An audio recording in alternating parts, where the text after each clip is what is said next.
Okay, so what do you carry with you from your time at the school?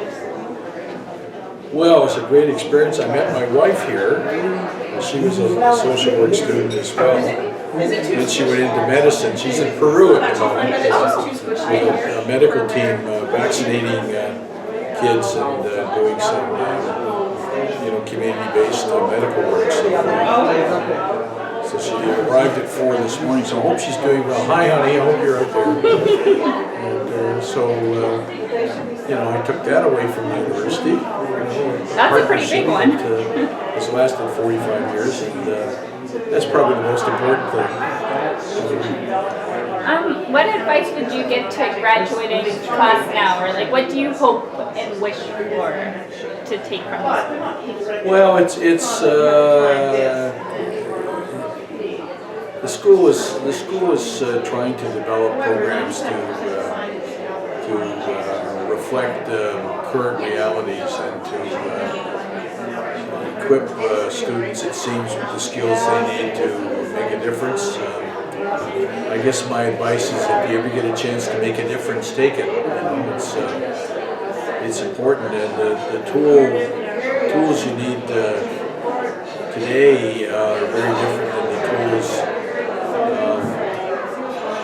we perhaps needed, back in '74 when I graduated. So it's a new world.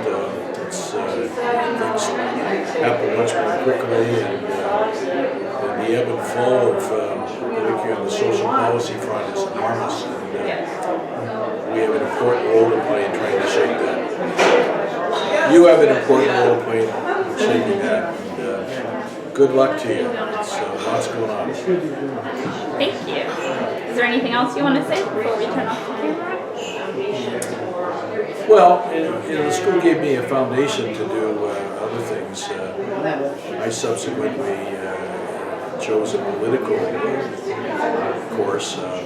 And the privilege. I used to join the protest here, protesting against the Minister of Community and Social Services. And then I became the Minister of Community and Social Services, and used to have a lot to say about housing. And then I became the Minister of Housing. So there are some interesting challenges in the social policy field these days, and.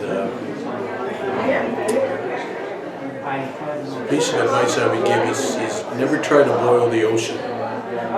People say, well, we'll make this change and we'll get 1 million people to sign a petition. It's a waste of time.